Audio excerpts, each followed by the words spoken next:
Hey there. So my next guest, deep into the esports world, he's basically lived it for the past 4 years, and it's done him very well because now he's the chief operating officer for a fairly nice sized company, and they're working to introduce and get people's esports organizations and teams and programs out into the world. And you can just see the passion in his eyes. I know you guys are going to love this one.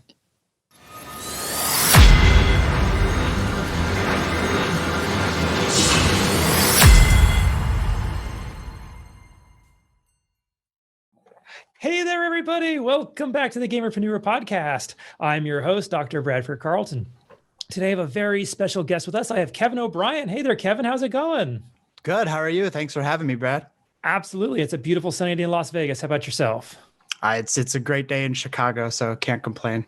Wonderful. All right, Kevin. So I like to get the show started getting right into it. So why don't you begin by just telling us a little bit about yourself, please? Yeah, absolutely. Hi, everybody. My name is Kevin O'Brien, and I am the COO of GG Leagues. GG Leagues is a recreational esports management platform. We run recreational leagues for, recreation agencies around the country. A little bit about me and my backgrounds. I actually grew up, on the East Coast, and my first career was as a chef. And so I worked in restaurants across the country, had a lot of fun doing that, and, got the entrepreneurial bug and went back to school. And from there, kind of, it kicked in. I really fell in love with the collegiate esports landscape and kind of just the gaming as a whole. And I built a really nice community at DePaul University. And so I helped build DePaul Esports as a program.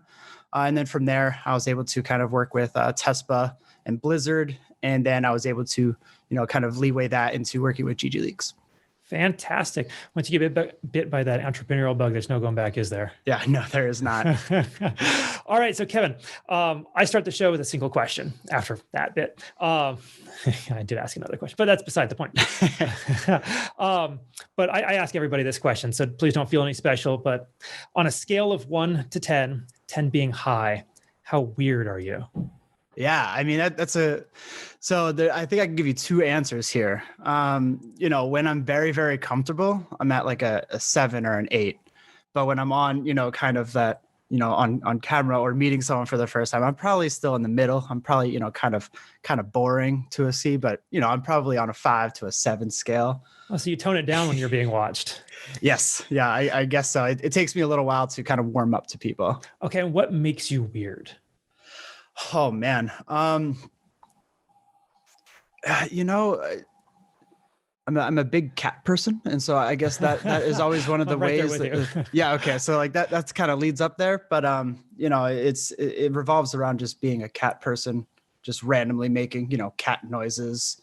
But, me and my fiance are kind of in the same boat there. So that's probably why it's more of the, once I'm like more comfortable, it comes out type of deal.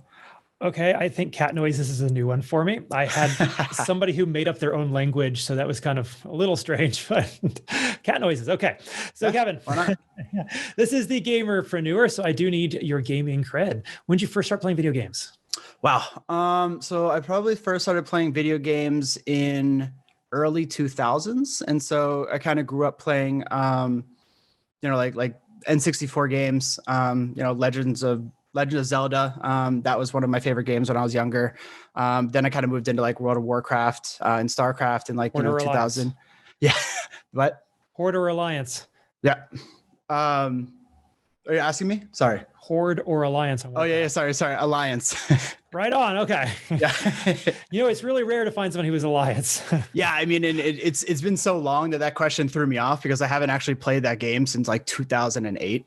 And so, and that kind of leads me into, the time where I kind of left playing video games. And that's when I spent a lot of time, in sports and playing a lot of sports. And so I wanted to go to college for sports, but then I went to culinary school and then I spent a lot of my time cooking, without actually being able to play a lot of video games. Led me back to it recently. About 4 years ago is when I really got back into the swing of games. And recently, I've been just playing a lot of Valorant and a lot of Rocket League. So wonderful. Okay, yeah. So you play Valorant and Rocket League now. Do you play anything else? No, not right now. Okay, works for me. Now, in your time playing games since about early 2000, you said if you had to pick one game as your all-time favorite, which one is it? 007, I think on N64 with the golden gun. GoldenEye? Yeah, GoldenEye with the Oh, Odd yeah. Job. And you Love bring that all your game. friends over and then you cheat and you say, oh, I wasn't cheating. Yeah, exactly. Odd Job was short. That was cheating. Yeah, no, he was like 2 feet tall. So all right. So Kevin, thank you for that. Let's talk about GG Leagues. Can you tell me yeah, a little bit absolutely. more about it, please? Yeah, so GGLeagues, we started about 2 years ago. The founder and CEO, Eric, he launched it out of the Chicago Booth Business School, where he got second place in the Booth New Venture Challenge, and then from there we've just really taken off. We run leagues for kind of like collegiate teams, and that's more of our competitive space. But we've also branched into working with recreation agencies, and so we partner with cities and park districts and different agencies across the country to help them build their esports program, and then run games and leagues for kids as young as 7 and 8 years old to adult run leagues. So that's kind of what we're doing. We're a B2B company in its shell, but we help empower other organizations to be able to build their programs. Fantastic. And what was the impetus behind it? Why did he decide to start it?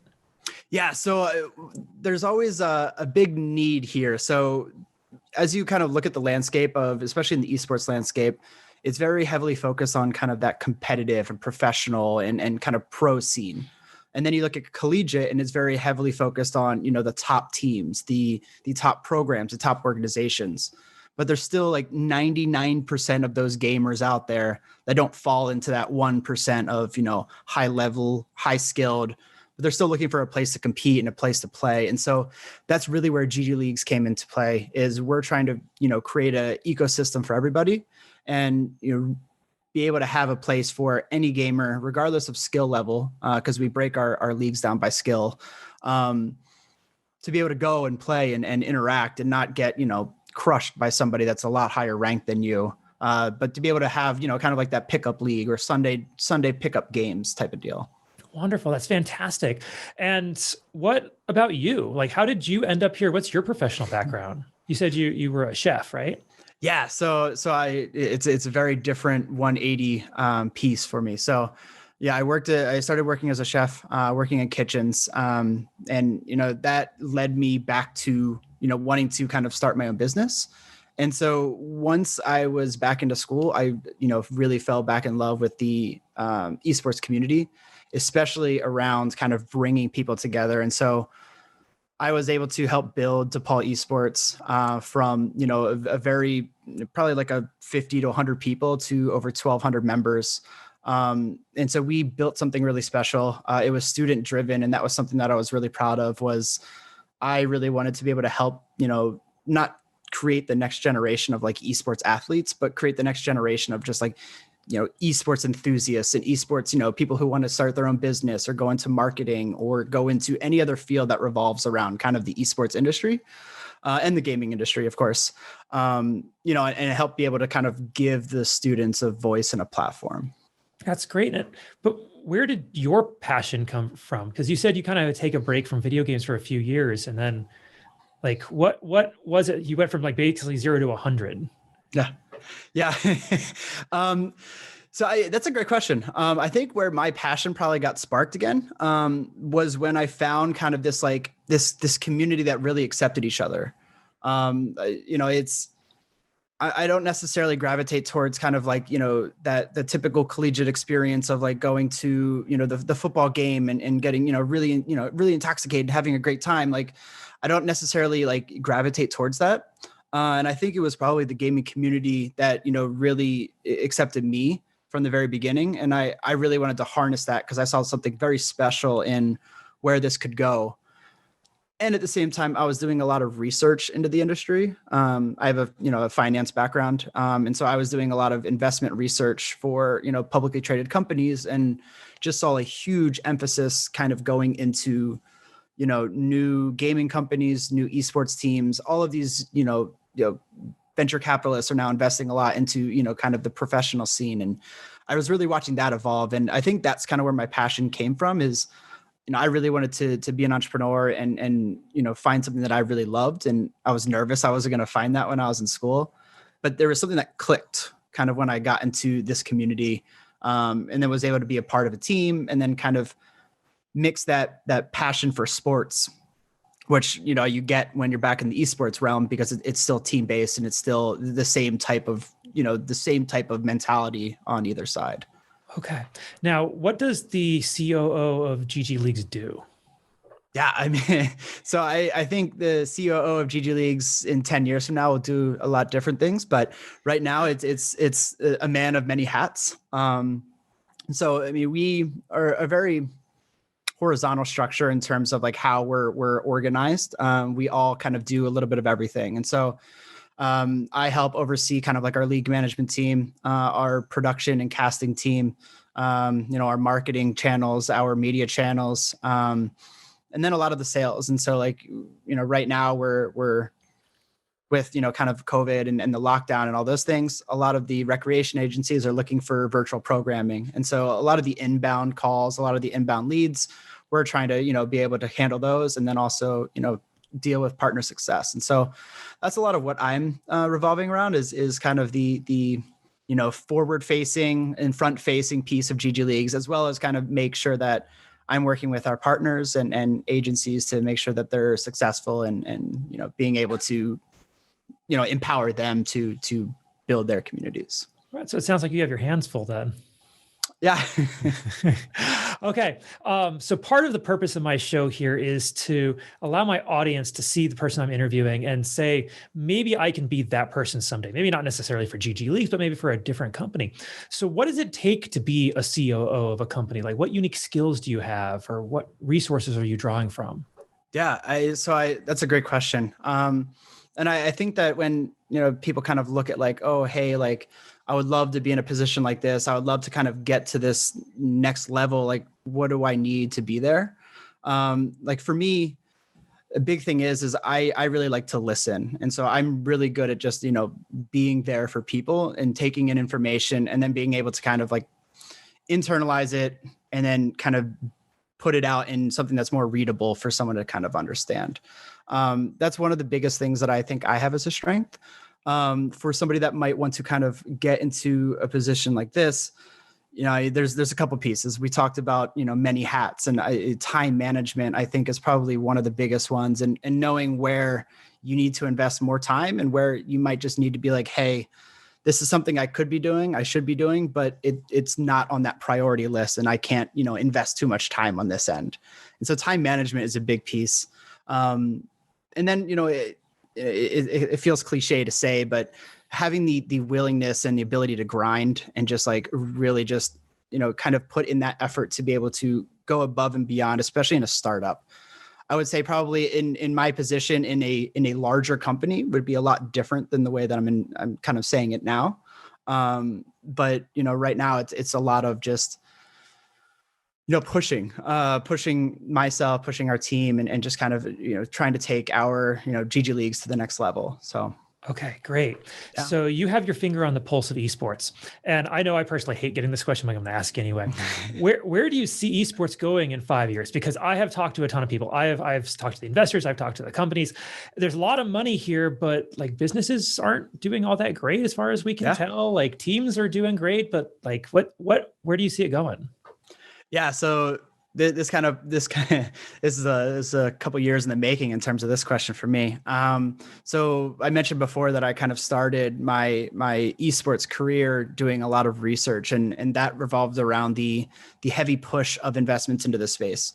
And so if you looked at, over the past 5 years, there's been significant amounts of money being invested into the esports space, specifically in the pro teams, in the franchise models, in all these big companies, which is great. And I think that, in 20 years, we might start seeing those types of returns and start seeing those, real things materialize.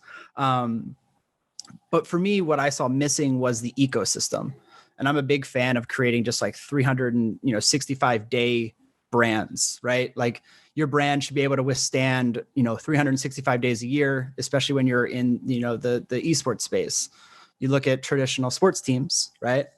And the Ohio State Buckeyes, they're a brand 365 days a year. They always have fans. It's a universal type of brand. And I think that's where esports is going. We just haven't been able to really build that community. We haven't been able to build the grassroots level. And so that's the piece that I'm really excited about. And so where I see the esports industry going, I love the pro scene. I still think that the pro scene is going to do really well in the long term.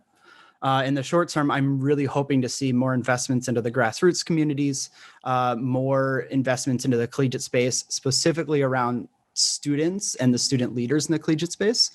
The esports industry is built on kind of a younger generation. And so propping that up is going to be really successful. Companies like, Tespa was built on the college students. So that's where I see things going. I see a lot of the investment money probably getting pulled back a little bit as investors get a little bit more wary of where returns might come. But I really love the space. I think it has accelerated exponentially over the past 6 months to a year. I'm super excited about it. I think it's one of the fastest growing industries, especially around like the sports and esports space. Oh, it's one of the fastest growing industries in the world at the moment. It's incredible. I want to go back for a second because you said you think it needs to be a 365 brand kind of thing. What's holding esports back? Is it there's just no standout player? There's no Michael Jordan of esports. Is that what it is, or like what? Yeah, it could be. I think, we kind of talk about who has, really helped pave the way for kind of like normalizing esports. And I think that's where it's going to come down to is how do we normalize it? We look at from generationally, how do people perceive video games, right? And so, older generations may not necessarily view video games as being an avenue of, something that you could make millions of dollars in, or why are hundreds of millions of people watching gamers on Twitch? It's a new form of media. It's a new form of entertainment, but I think that we're almost there. Right. And so I think that it comes down to a lot of education and a lot of education that goes through multiple generations. And I think that's one of the hardest pieces. So a lot of these companies that are, these big time companies, are still trying to learn about it. And so a big piece that, especially GG Leagues and myself is given is that we need to keep educating the community. And so I think for me, I can't say that we need a standout athlete at this moment.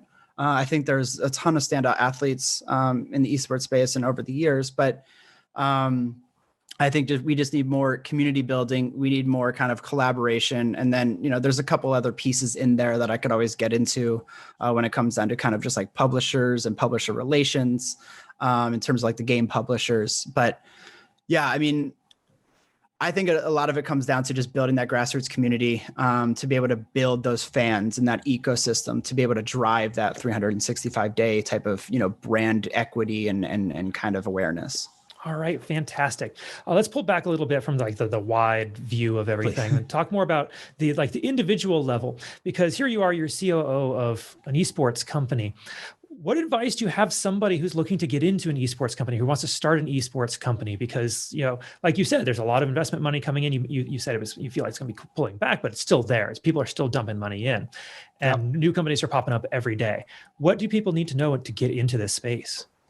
Yeah. And so I think one of the best ways to get into the space is to start talking to people. The way that I really got connected was going on and creating a LinkedIn and connecting with people in the esports industry and being like, hey, especially when I was in school, I could leverage myself being a student a lot more. And I was like, hey, I'm a student. I just, would love to hear about your journey and your, everything that you're doing. Would you be able to take 15 minutes out of your time to just kind of chat with me about it? And I did that every single day. And so I was just talking to people, on again and off again over the past, couple years. And that really helped me kind of bridge a lot of gaps. And so that's the number one thing. The number two thing is finding your passion. One of the biggest things I think in the esports space is you can always tell when, people are building a company without actually having passion in it. Because it's just, kind of this they're trying to get the shiny object. And, I'm all about, finding your niche and finding your passion and then exploiting it. And so my biggest thing is, make sure that you're passionate about exactly what you want to, start a business in, and then exploit that. Don't try and go too big, too quick. Keep your niche, really hone in on that niche and then grow it. Because eventually, if your niche is very good, it'll grow on its own. And so that's one of my biggest pieces is, make sure you get yourself out there and then make sure you find your niche. All right. I love it. Okay. Now you said you came back to video games about 4 years ago, right? Yeah. Okay. Yeah. So if you could go back in time and you could go talk to little Kevin 4 years ago, and you could explain everything that's about to happen to him over the next 4 years of his life, but here's the one thing he needs to know. What is that one thing? Wow. The one thing that I would tell him. So I think it would be to not get discouraged, right? To keep moving forward and not sit too much on the what ifs. And so I spent a lot of time, kind of wondering like, where am I going with this? And am I making the right decision, or am I going down the right path? I was in school and I was, putting in, 50 hours, 60 hours working plus doing school. And I was like, am I just, wasting my time in a sense? You know what I mean? Because, it was getting towards like the end of my time at school. And I was like, am I going to find a career out of this? Do I need to change my mind? But I really shouldn't have done that. And I spent a lot of, time dwelling on that. And so my biggest piece is that, is kind of live in the moment and really just kind of take it in, which is something that I wish I would have done a little bit more. But that's the one thing that I would have told myself. All right, beautiful. Kind of leads me into my next question.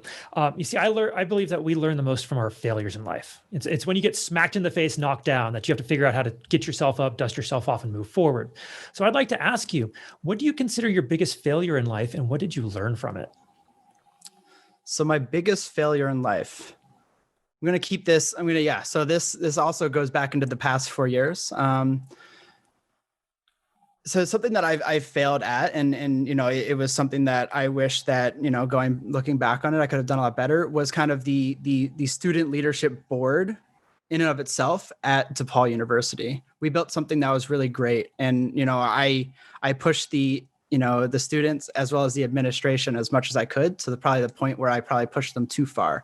I love just going, and I love going from 0 to 100, as you mentioned before, very, very quickly. And I think that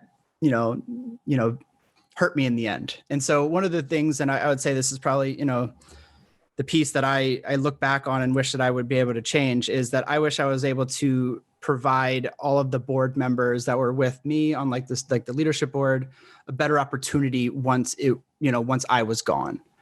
And so that's one piece that, I felt that the transition and kind of like how that ended wasn't, the best. I wouldn't say that was, the greatest failure of my life, but it's something that, especially within like the past, decade, has been like, that's probably the one point that I wish I could have been like, hey, these are the things that I could have done to be able to change it. Okay. Thank you for sharing. I appreciate that. A related question. What are you working to improve on in yourself today? So I'm working to improve on my time management a lot more. I pick up multiple hats here and there. And so it's just, for me, it's learning which hat do I need to have on today, and which one do I need to make sure that I'm not, working too much on the project that, makes me the most excited, but working on the project that needs to be done right now. And so that's the piece that I'm working on right now, along with just my communication. I think that, communication, especially in business and in a virtual world, is really hard, but it's very important. And so just being able to me. Yeah, I mean, the mic is helping, and kind of like the aura. But yeah, just kind of those two things are some things that, I'm trying to work on today. Okay. I got one more question. It's kind of a fun one to wrap this up before we kind of bring this in for a landing. What is something that you think people misunderstand about you the first time they meet you? I think people think that I'm a little too serious. And so we kind of talked about this earlier. I'm a little bit more reserved and closed off when you first meet me. And I'm just a really laid back person and a lot of fun. It takes me a little while to warm up, but I think that's probably the most misunderstood, is that people think that I'm just like, like very, very serious type of person, but that's not me at all. I'm just a fun person to be around, and I like just having a great time and being in the moment. You want to know something funny? I don't think I've editorialized this point before, but I actually hear that quite often from my guests. And it's honestly really true for myself too. The first time you meet me, I'm cold, right? Yeah. Because I don't know if I can trust you. I don't know how much I can like open up. And then you get me and I'm like the life of the party. And I think that's probably why we like gamers so much, because we're all kind of a little bit the same. And once we like crack open that shell, that's the real us in there. And we all like are kind of the same, generally. Yeah. No, I completely agree. I mean, we're all a little introverted, but extroverted at the same time in a way. And it's nice to have, we're like little turtles all waiting to break out of the shell, but so. All right, Kevin, this has been a fantastic interview. How do people find you? How do they find GG Leagues? Where are you guys at on social media? Yeah, so the best way to find us is to head to our website, www.ggleagues.com. And then all of our social handles, you can just at GG Leagues. It's either at GG Leagues Official or at GG Leagues Main, depending on which social, but you'll be able to find us. Okay, beautiful. And as we wrap this up, do you have any final thoughts you want to share, or anything I didn't ask you think we still need to cover?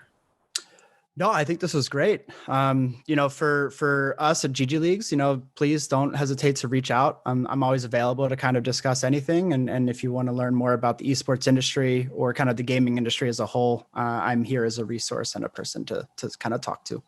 Beautiful. Kevin O'Brien, thank you so much. We genuinely appreciate you coming on. Awesome. Thank you so much for having me. Absolutely. And for everybody else, I'm going to remind you all, don't be just a gamer, be a gamerpreneur.